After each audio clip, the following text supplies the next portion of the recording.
Welcome to this video on facilitation skills for sprint planning. This session is designed for project managers, scrum masters, and project coordinators to help master the art of effective meeting coordination.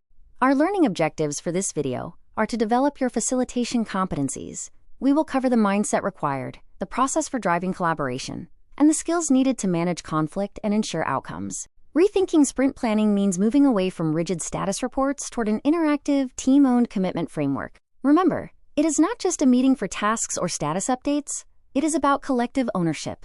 Understanding the facilitator's role is crucial. A facilitator is not an ultimate decision maker, nor are they a controller of output. They should not force commitments or dominate the conversation. Instead, an effective facilitator acts as a neutral guide. They are a process expert who ensures every voice is heard, manages conflicts, and keeps the team anchored to their goals. To achieve success, focus on these three outcomes: a clear sprint goal, a realistic scope matched to capacity, and a shared understanding of the how and the definition of done. Here is a suggested flow for your planning session, covering 6 stages from the opening and backlog review to capacity checks, task breakdown, and final commitment. Preparation is key. Before the meeting, ensure your product backlog is refined, priorities are clear, acceptance criteria are defined, and any technical dependencies are identified in advance. Don't forget team and logistics readiness. Confirm team capacity, account for support tasks, and ensure that your agendas and digital boards are prepared and accessible to everyone.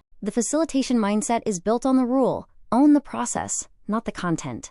Ask questions instead of imposing ideas, listen more than you speak, and empower the team to steer the ship. When opening the meeting, set the stage by establishing context, reiterating the sprint goal, and aligning on time boxes. Using a clear template can help ensure the discussion stays goal-driven. Mastering the art of questioning is essential. Use questions for clarification to resolve ambiguity, for analysis to uncover risks, and for decision-making to prioritize effectively when capacity is tight. Watch for signs that the discussion is going off track, such as technical deep dives, historical blaming, room domination by one person, or tangents that don't serve the sprint goal. If you notice a drift, use these techniques: the parking lot to capture off-topic ideas, time boxing to maintain focus, and active refocusing to bring the team back to the goal. Finally, practice effective time boxing by preventing any single item from hijacking the meeting and using offline sessions for complex technical details. Keep your interventions clear and firm.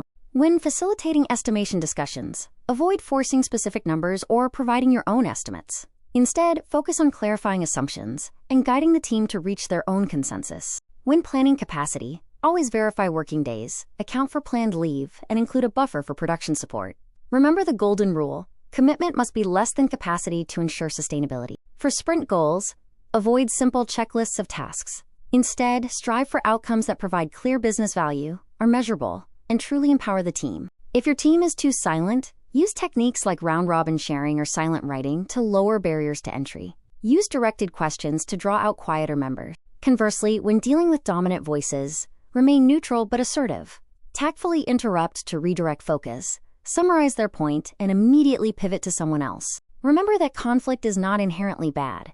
It often drives quality decisions. Stay neutral, refocus on goals, and identify common ground to resolve deadlocks. By recognizing and addressing common anti-patterns in sprint planning, you ensure better team alignment and more reliable execution throughout the sprint cycle. Keep a checklist handy. Before the meeting, confirm the backlog is groomed and capacity is known. During the meeting, ensure time boxes are respected and decisions are summarized. Leverage your toolkit.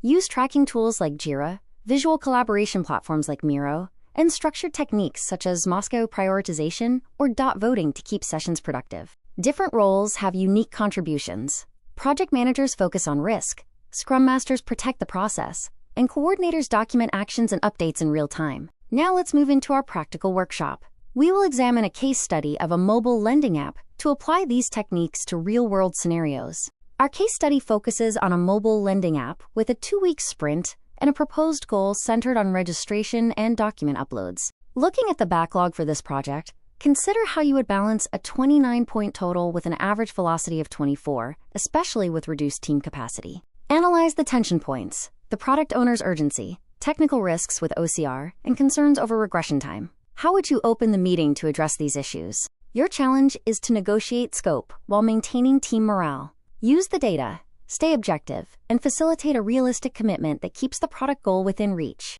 In this first case study, we see a team balancing 24 story points against their capacity. Notice how the trade-offs are handled. While several items are locked in, high-risk items like OCR integration are deferred to the next sprint to manage uncertainty. Our second case study involves a high-pressure e-commerce flash sale. Here, the challenge is clear: a 47-point backlog against a 30-point velocity, resulting in a 56% capacity gap that requires immediate facilitation. In this scenario, conflict is inevitable as teams feel the pressure of the deadline.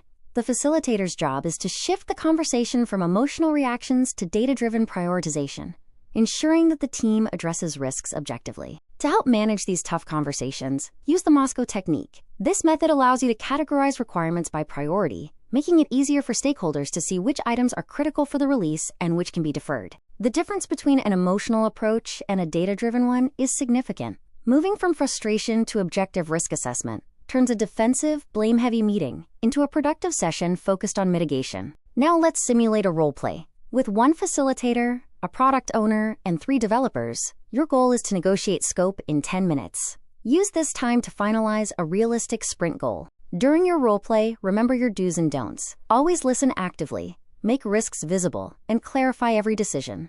Avoid forcing commitments or ignoring technical conflicts, as these habits undermine team trust. Follow this 4-step action plan to keep your planning sessions on track.